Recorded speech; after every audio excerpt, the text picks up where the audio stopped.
Hello everyone, this is Troy from Texans TV, and we're just gonna go over the wild card round and let's just see how we did, how the teams did, exactly what happened. Because this was a really good week. Okay, it was a good week for the AFC South, bad week for the AFC East, bad week for the AFC NFC North, and not bad week for the NFC South and for the NFC East. There's the only two divisions left in the playoffs in the NFC, and there's three divisions in the AFC that are in the playoffs. We completely eliminated the AFC East from the playoffs. And well, I'm over here sitting at 50% on the week. I got two right, two wrong.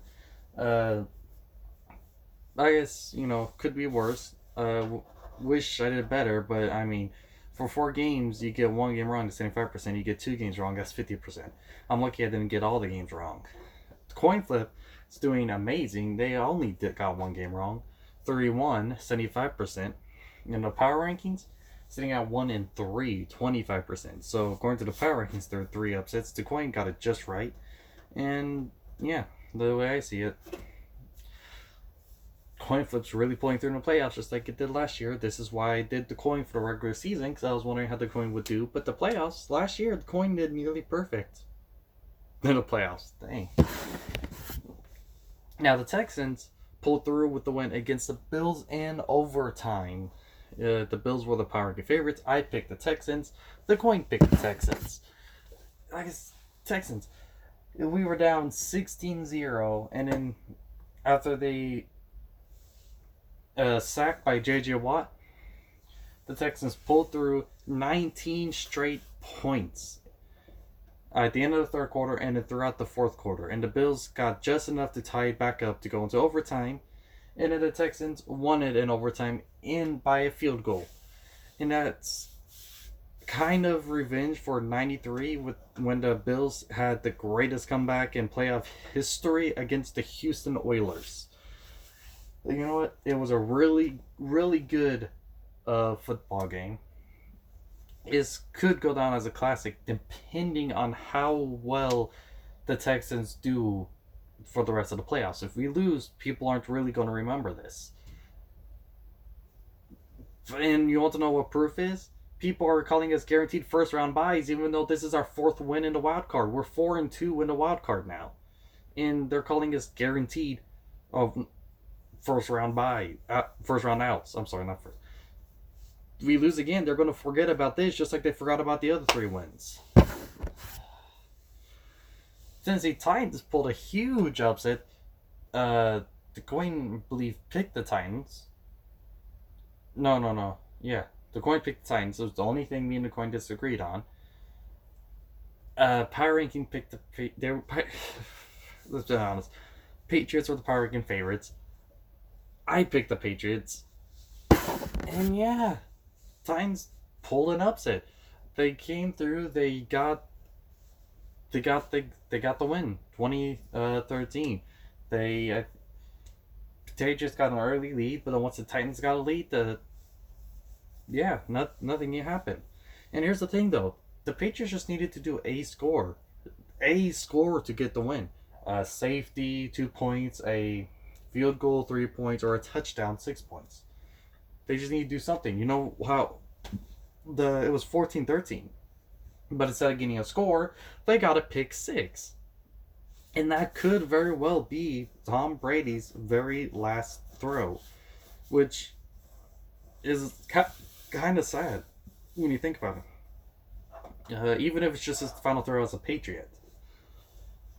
He's taken this team from irrelevancy to 6 Super Bowls in a huge, over a decade-long dynasty. So long that people forget that there was a 10-year gap where they never made the Super Bowl, because that's how good they've been recently and early on. And, well, in the greatest run in the history of football, in the end of it, could just led by one of the greatest quarterbacks of all time, and his last throw there could be a pick six. Then with another upset here, the coin, me, and the power rankings all agreed on this one. So I thought, here's the thing: I knew the Saints were gonna lose this playoffs, not because they were bad, but because some BS stuff was gonna happen. And that's what happened here. There were a few missed calls. The Saints were playing ugly. They weren't playing the way they normally do, and the Vikings pulled through on the win. And I say, well, good job. The Purple People Eaters are still here. And so, the Vikings came out with the win, 26-20. And this is the only thing the coin got wrong. And don't like that they're still in the playoffs, but you know what? They're probably going to lose in the divisional round. I hope. I hope the San Francisco 49ers are able to pull through. And, well, there we are. The Vikings won 26-20. Saints should have scored way more than 20 points. They have one of the best offenses, but they've only scored 20. It's the end of an era. This right here shows that it's the end of an era.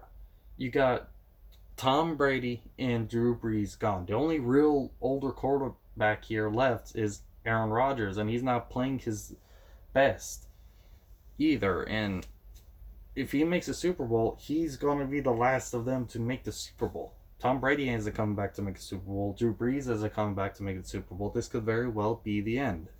And yeah, now it's being led by people like Mahomes, Wilson. I know he's not as young, but he's still among them. Watson, Wentz to a certain extent, Prescott to a certain extent-ish, maybe. Who else?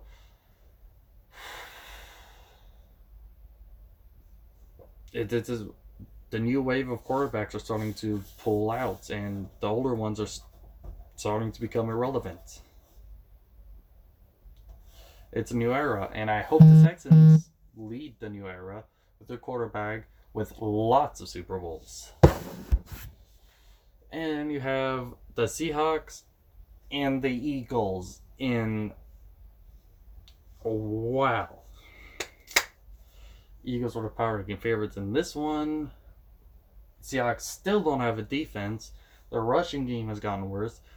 But Russell Wilson was able to pull through in the end, just like I thought he would, in a low-scoring 17-9 game. I thought it was going to be a bit more high-scoring than that. I got pretty close with the scores in the Texans game, but that was about it. I was a little off by more than a score or more on all the others. I was like 1 point off the Texans game with the Texans scoring, and a 1 score off the whatever.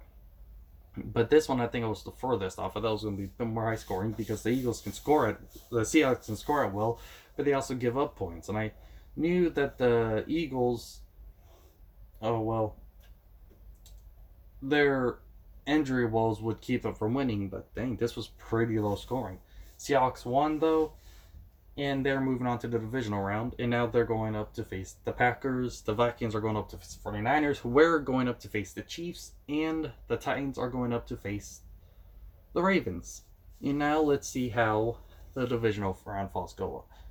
And I hope that their games were just as exciting as the overtime thriller between the Saints and the Vikings, and the overtime thriller between the Texans and the Bills.